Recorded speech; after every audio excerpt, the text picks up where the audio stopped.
लोगों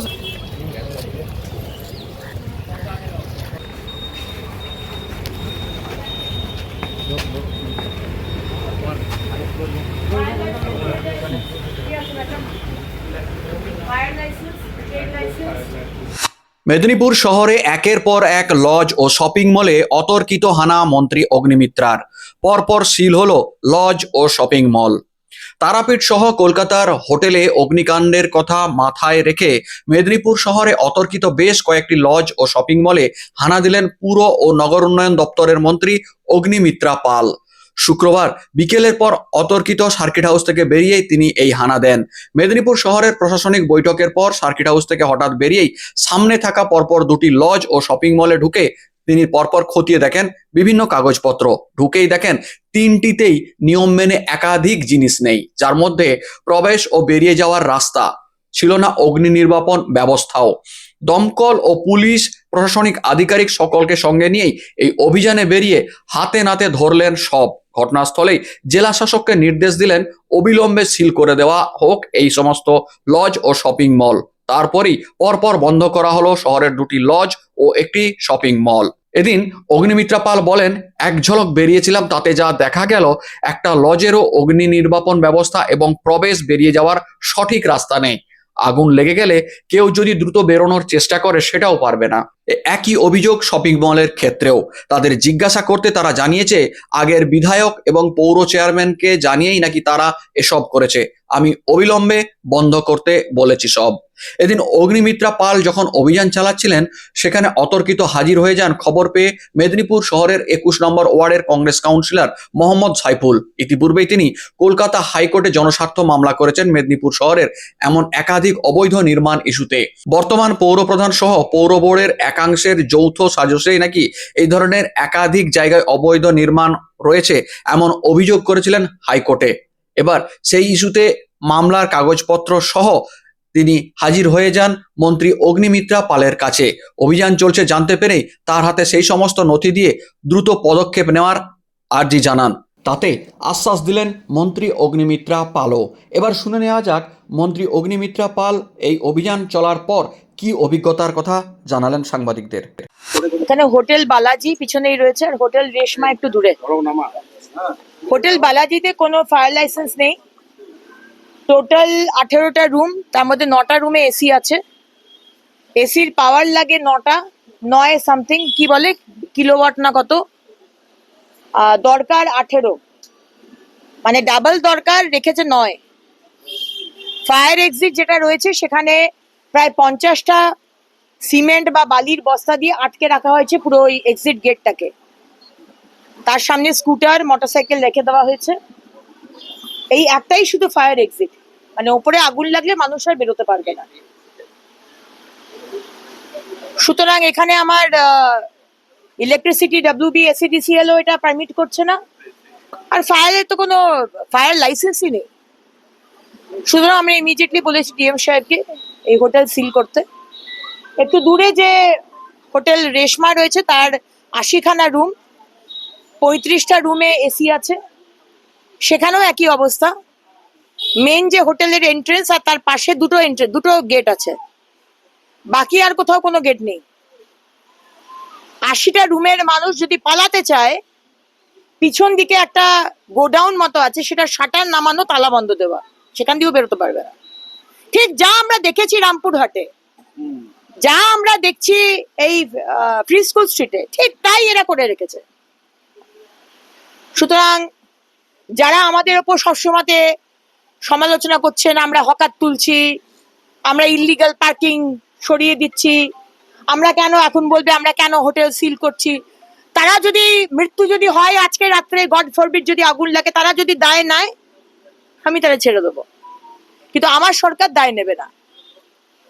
এই অবস্থায় আমার সরকার দায় নেবে না। আজকে বা কালকে যদি আগুন লাগে তাদের কোনো প্রভিশন নেই আগুন নেবার। কি পদক্ষেপ নিচ্ছে? আমি ডিএম সাহেবকে বলেছি অ্যাডমিনিস্ট্রেশন থেকে হোটেল সিল করে দেওয়া হবে, এবং যারা যারা ঘুঁটে পড়ে আর গোবর হাসে, যারা যারা এই ঘুঁটে পড়ে গোবর হাসেতে বিশ্বাস করেন, তারাও সতর্ক হয়ে যান। দিদি একটা অভিযোগ বারবার আছে যে যখনই কিছু নাড়াচাড়া হয় ফায়ার অডিটের নামে বিভিন্ন মল, বিভিন্ন হোটেল, বিভিন্ন নার্সিংহোম এগুলোতে লোক দেখানো ফায়ার ডিপার্টমেন্ট যায়, কিন্তু কোনো অ্যাকশন নেওয়া হয় না, আবার চুপচাপ কোনো ফায়ার অডিট এখনো পর্যন্ত হয় না। কি বলবেন? রেশমার যে মালিক তিনি আমার সাথে কথা বলছিলেন, তিনি বললেন 2019 সালে তিনি এখানকার বিধায়ক এবং চেয়ারম্যানকে দিয়ে পারমিশন নিয়েছেন। আমি সাদেই বলেছি মুখ্যমন্ত্রী, এক্স মুখ্যমন্ত্রী মমতা ব্যানার্জি, আপনাকে অনেক প্রশ্নের উত্তর দিতে হবে। টিএমসির চেয়ারম্যান, টিএমসির বিধায়ক, টিএমসি যারা যারা ছিলেন 14 বছর ধরে, আপনাদের তো উত্তর দিতেই হবে। আপনারা ক্যাশ বা কাইন্ডের বিনিময়ে আপনারা এই কাজগুলো করেছেন, আমাদের সরকারে সেগুলো হবে না, কারণ আমাদের কোনো কিছু পাওয়ার নেই, আমাদের দেবার আছে। মানুষ আমাদের ভোট দিয়ে জিতিয়েছে, আমাকে মানুষের জন্য পরিষেবা দিতে হবে, সার্ভিস দিতে হবে। সুতরাং আমি তো I will be strict, I am sorry but I will be strict. দিদি একটি শপিং মল আছে যেখানে একটা অভিযোগ উঠে আসছে যে আমি আমার কাছে কমপ্লেইন এসছে, আমি এখন সেখানে যাচ্ছি। লজে অভিযানের পর অতর্কিত হাজির হয়ে যান ভিটু শপিং মলে। তা নিয়ে আগেই অভিযোগ ছিল, এবার সেখানেও ফায়ার লাইসেন্স না দেখে অবিলম্বে সিল করার নির্দেশ দিলেন। কি বললেন মন্ত্রী অগ্নিমিত্রা পাল, একবার শুনে নেওয়া যাক। ভিটুতেও কোনো ফায়ার লাইসেন্স নেই, 1.5 বছর ধরে দোকান খোলা আছে, কোনো ফায়ার লাইসেন্স নেই। এই অ্যাপ্লিকেশন দিয়েছে, ফায়ার লাইসেন্স জন্য একটা অ্যাপ্লিকেশনও নয়। এদিকে আসুন, সেলফ ডিক্লারেশন নিজেরাই ডিক্লেয়ার করে দিয়েছে। প্রশাসনকে বলে দেওয়া আছে, সবাই আমরা দেখে নিচ্ছি।